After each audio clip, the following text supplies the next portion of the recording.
ಹರಿ ಓಂ. 6ನೇ ಅಧ್ಯಾಯದ 4ನೇ ಶ್ಲೋಕ. ಯದಾ ಹಿನೇಂದ್ರಿಯಾರ್ಥೇಷು ನ ಕರ್ಮಸ್ವನುಷಜ್ಯತೆ ಸರ್ವಸಂಕಲ್ಪ ಸನ್ಯಾಸಿ ಯೋಗಾರೂಢಸ್ತದೋಚ್ಯತೆ. ಯದಾ ಹಿ ನ ಇಂದ್ರಿಯಾರ್ಥೇಷು ನ ಕರ್ಮಸು ಅನುಷಜ್ಯತೆ ಸರ್ವಸಂಕಲ್ಪ ಸನ್ಯಾಸಿ ಯೋಗಾರೂಢಃ ತದಾ ಉಚ್ಯತೆ. ಅಂದ್ರೆ ತದಾ ಯೋಗಾರೂಢ ಉಚ್ಯತೆ. ತದಾ ಅಂದ್ರೆ ಆವಾಗ, ಕಾಲವಾಚಿಯಾದ ಅವ್ಯಯ. ಆವಾಗ ಒಬ್ಬ ವ್ಯಕ್ತಿಯನ್ನ ಸಾಧಕ, ಯೋಗಾರೂಢ ಅಂದ್ರೇನು? ಯೋಗ ಅಂದ್ರೆ ಉಪಾಯ. ಯೋಗ ಶಬ್ದಕ್ಕೆ ಅರ್ಥ ನಾವು ಈಗಾಗಲೇ ನೋಡಿದ್ದೇವೆ. ಯೋಗ ಶಬ್ದಕ್ಕೆ ಉಪಾಯ. ಯೋಗದ ಆರೂಢ ಅಂದ್ರೆ ಉಪಾಯವನ್ನ ಅನುಸರಿಸಿ ಆರೂಢನಾದವನು ಅಂದ್ರೆ ಸಾಧನೆಯ ಶಿಖರವನ್ನ ಏರಿದವನು, ಈಗಾಗಲೇ ಸಾಧಕನಾದವನು ಅಂತ ತದಾ ಉಚ್ಯತೆ, ಆವಾಗ ಕರಿತೀವಿ. ಯಾವಾಗ ಅಂತ ಹೇಳಿದ್ರೆ ಯದಾ ಅನ್ನೋದು ಕಾಲವಾಚಿಯಾದ ಅವ್ಯಯ. ಯಾವಾಗ ಒಬ್ಬ ವ್ಯಕ್ತಿಯಲ್ಲಿ ಇಂತಹ ಗುಣಲಕ್ಷಣಗಳು ಕಾಣುತ್ತೋ ತದಾ ಯೋಗಾರೂಢ ಉಚ್ಯತೆ, ಆಗ ಅವನನ್ನ ಯೋಗಾರೂಢ ಎಂಬುದಾಗಿ ಕರಿತೇವೆ ಅಂತ. ಯದಾ ಮತ್ತು ತದಾ ಸಹಚರಾವ್ಯಯಗಳು. ಯತ್ರ ತತ್ರ, ಎಲ್ಲೋ ಅಲ್ಲಿ. ಯದಾ ತದಾ ಯಾವಾಗ ಆವಾಗ. ಯತಃ ತತಃ ಇದೆಲ್ಲ ಯತ್ ಶಬ್ದವನ್ನ ಬಳಸಿದಾಗ ತತ್ಶಬ್ದವನ್ನ ಬಳಸಲೇಬೇಕು, ಅದು ಕ್ರಮ. ಹಾಗಾಗಿ ಯದಾ ನ ಇಂದ್ರಿಯಾರ್ಥೇಷು ನ ಕರ್ಮಸು ಅನುಷಜ್ಯತೆ ಅಥವಾ ಅನುಷಜ್ಯತೆ. ಯಾವಾಗ ಒಬ್ಬ ವ್ಯಕ್ತಿ ಈ ಪ್ರಾಕೃತ ಪ್ರಪಂಚದಲ್ಲಿ ಇದ್ದರೂ ಕೂಡ, ಈ ಪ್ರಪಂಚ ಪಂಚಭೂತಾತ್ಮಕವಾದದ್ದು, ಈ ಪ್ರಪಂಚ ಸತ್ವ ರಜಸ್ಸು ತಮಸ್ಸು ಎಂಬ ಗುಣತ್ರಯಗಳಿಂದ ನಿರ್ಮಿತವಾದದ್ದು. ಈ ದೇಹ, ಈ ಇಂದ್ರಿಯ ಇದೆಲ್ಲವೂ ಕೂಡ ಪಾಂಚಭೌತಿಕವಾದದ್ದು, ಇದೆಲ್ಲವೂ ಕೂಡ ಗುಣತ್ರಯಯುಕ್ತವಾಗಿರುವಂಥದ್ದು. ಆದರೂ ಕೂಡ ನ ಇಂದ್ರಿಯಾರ್ಥೇಷು ಅನುಸಜ್ಜತೆ. ಇಂದ್ರಿಯಾರ್ಥಗಳು, ಇಂದ್ರಿಯ ಜ್ಞಾನೇಂದ್ರಿಯಗಳು, ಕರ್ಮೇಂದ್ರಿಯಗಳು. ನಮ್ಮ ಜ್ಞಾನೇಂದ್ರಿಯಗಳಿಗೆ ಒಂದೊಂದು ಅರ್ಥ, ವಿಷಯ.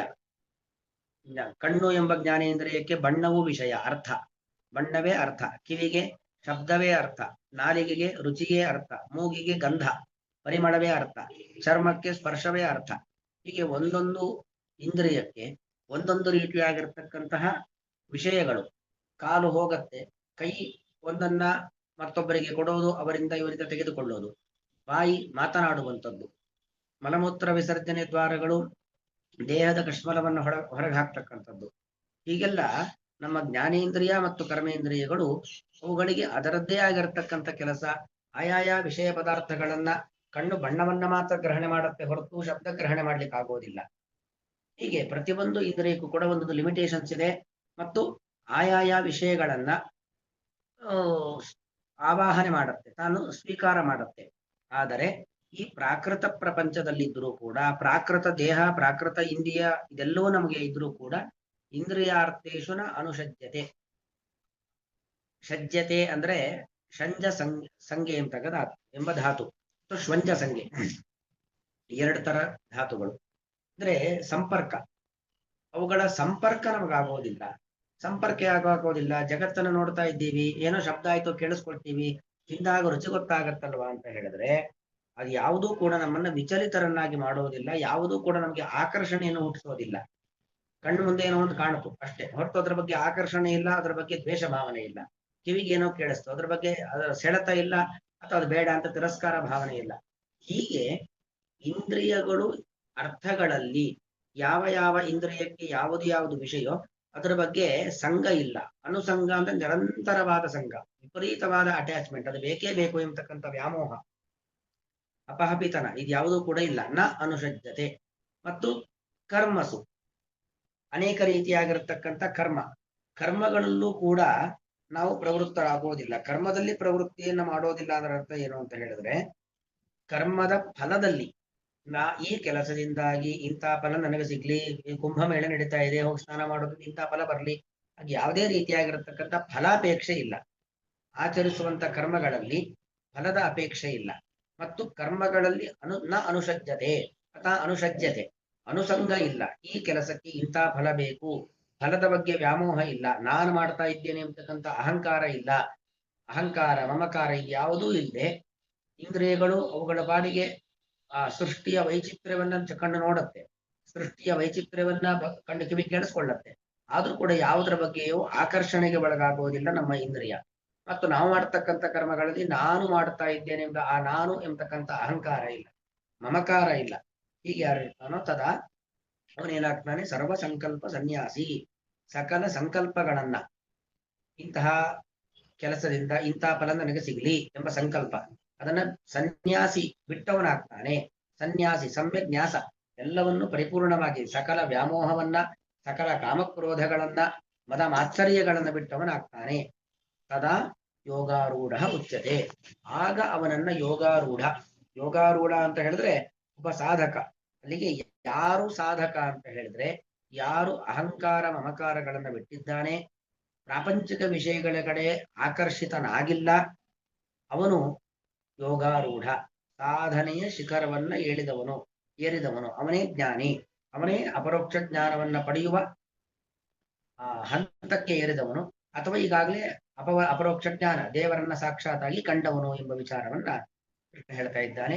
ಯಾವಾಗ ನಮ್ಮ ಮನಸ್ಸು ಅಥವಾ ನಮ್ಮ ಆತ್ಮ, ನಮ್ಮ ಬುದ್ಧಿ ಇಂದ್ರಿಯಾರ್ಥೇಶು, ನಮ್ಮ ಆತ್ಮ, ನಮ್ಮ ಮನಸ್ಸು, ನಮ್ಮ ಇಂದ್ರಿಯ, ಅದು ಮನಸ್ಸು ವಿಷಯ ಪದಾರ್ಥಗಳಿಗೆ ಕೇಂದ್ರೀಕೃತವಾಗುವಂಥದ್ದು. ಕಣ್ಣು ನೋಡಿದ ಕೂಡಲೇ ನಮಗೇನು ತೊಂದರೆ ಆಗೋದಿಲ್ಲ. ಮನಸ್ಸು ಆ ನೋಡಿದ್ದನ್ನ, ನೋಡದೆ ಇರುವಂತದ್ದನ್ನ ಎಲ್ಲದನ್ನ ಬಯಸತ್ತಲ್ಲ, ಅದು ತೊಂದರೆಗೆ ಕಾರಣ. ಕಿವಿಯನ್ನು ಕೇಳಿಸ್ಕೊಂಡ್ ಕೂಡಲೇ ತೊಂದರೆ ಆಗೋದಿಲ್ಲ. ಆ ಕಿವಿ ಯಾವುದನ್ನ ಕೇಳಿಸಿಕೊಳ್ಳುತ್ತೋ ಅದು ಬೇಕೇ ಬೇಕು, ಅದನ್ನ ಮತ್ತಷ್ಟು ಕೇಳಬೇಕು ಅನ್ನೋ ಬಯಕೆ ಹುಟ್ಟಿಸತ್ತಲ್ಲ ಮನಸ್ಸು, ಅದರಿಂದ ತೊಂದರೆ ಆಗುವಂಥದ್ದು. ಅಥವಾ ಕಿವಿ ಏನೇನು ಕೇಳಿಸ್ಕೊಂಡಿಲ್ಲ ಅದೆಲ್ಲವನ್ನು ಕೂಡ ಕೇಳಬೇಕು ಅನ್ನೋ ಬಯಕೆಯನ್ನು ಹುಟ್ಟಿಸತ್ತಲ್ಲ ಅದು ಮನಸ್ಸು. ಹಾಗಾಗಿ ನಮ್ಮ ಮನಸ್ಸು ಇಂದ್ರಿಯಗಳ ಮೂಲಕ ವಿಷಯ ಪದಾರ್ಥಗಳ ಕಡೆಗೆ ಆಕರ್ಷಿತವಾಗಬಾರದು. ಯಾಕಂದ್ರೆ ಕಣ್ಣಿರೋ ದೊಡ್ಡದಲ್ಲ, ಕಣ್ಣಿನಿಂದ ನಾವೇನನ್ನು ನೋಡ್ತೇವೆ ಅನ್ನೋದು ಮುಖ್ಯವಾದ ವಿಚಾರ. ನೋಡಿದ್ರೂ ಕೂಡ ಅದರ ಬಗ್ಗೆ ಯಾವ ಭಾವನೆಯನ್ನು ಹೊತ್ತಿದ್ದೇವೆ ಅನ್ನೋದು ಮುಖ್ಯವಾದ ವಿಚಾರ ಆಗತ್ತೆ. ಯಾಕಂದ್ರೆ ಕಣ್ಣಿನಿಂದ ನೋಡಿದ ವಸ್ತುಗಳ ಬಗ್ಗೆ, ವ್ಯಕ್ತಿಗಳ ಬಗ್ಗೆ ನಮಗೆ ಯಾವ ಭಾವನೆ ಹುಟ್ಟತ್ತೆ ಅನ್ನೋದರ ಮೇಲೆ ಆ ನಮ್ಮ ಮುಂದಿನ ಪಯಣ. ಅದ್ರ ಒಳ್ಳೆಯ ಭಾವನೆ ಹುಟ್ಟಿಸಿದ್ರೆ, ಅದರಿಂದ ಆಕರ್ಷಣೆ ಹೆಚ್ಚಾದ್ರೆ ಅದನ್ನು ಪಡೆದಿವೆ ಅಂತ ಪ್ರಯತ್ನ ಆಗತ್ತೆ. ಅಥವಾ ಯಾವುದೋ ಒಂದು ನೋಡಿದಂತ ವ್ಯಕ್ತಿಯ ಬಗ್ಗೆಯೋ ವಸ್ತುವಿನ ಬಗ್ಗೆಯೋ ತಿರಸ್ಕಾರ ಭಾವನೆ, ದ್ವೇಷ ಭಾವನೆ ಹುಟ್ಟಿದ್ರೆ ಹೇಗಾದ್ರೂ ಮಾಡಿ ಅದನ್ನು ಸರ್ವನಾಶ ಮಾಡಿಬಿಡುತ್ತೇನೆ ಅಂತಕ್ಕಂಥ ದ್ವೇಷ ಭಾವನೆ, ಕೋಪ ಮಾರ್ಗದಲ್ಲಿ ಮುನ್ನುಗ್ಬೇಕಾಗತ್ತೆ. ಹಾಗಾಗಿ ನಮ್ಮ ಜ್ಞಾನೇಂದ್ರಿಯಗಳು, ಕರ್ಮೇಂದ್ರಿಯಗಳು ಯಾವುದೋ ಒಬ್ಬ ವ್ಯಕ್ತಿಯನ್ನು, ವಸ್ತುವನ್ನು ನೋಡುವುದು, ಕೇಳುವುದು, ಮುಟ್ಟೋದು ಮುಖ್ಯವಲ್ಲ. ಆ ನೋಡೋದು, ಕೇಳೋದು, ಮುಟ್ಟೋದರಿಂದಾಗಿ ಮನಸ್ಸಿನಲ್ಲಿ ಯಾವ ರೀತಿಯಾಗಿರ್ತಕ್ಕಂಥ ಪ್ರಭಾವ ಬೀರುತ್ತೆ ಅನ್ನೋದು ಬಹಳ ಮುಖ್ಯವಾಗುತ್ತೆ.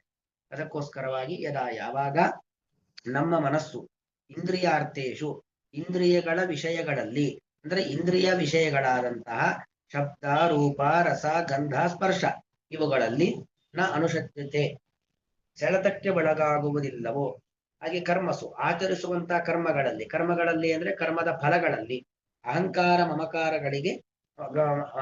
ಮಮಕಾರಗಳ ವಿಚಾರದಲ್ಲಿ, ಫಲದ ವಿಷಯದಲ್ಲಿ ಅನುಶಕ್ಯತೆ, ಅತೀವ ಆಕರ್ಷಣೆಗೆ ಅಥವಾ ಒಂದು ಸೆಳೆತಕ್ಕೆ ಒಳಗಾಗುವುದಿಲ್ಲವೋ, ನಾನು ಮಾಡ್ತಾ ಇದ್ದೇನೆ ಈ ಕರ್ಮದಿಂದ ಇಂಥ ಫಲ ಸಿಗಲಿ ಅಂತಕ್ಕಂಥ ವ್ಯಾಮೋಹಕ್ಕೆ ಬಲಿಯಾಗುವುದಿಲ್ಲವೋ, ತದಾ ಆವಾಗ ಸರ್ವ ಸಂಕಲ್ಪ ಸನ್ಯಾಸಿ.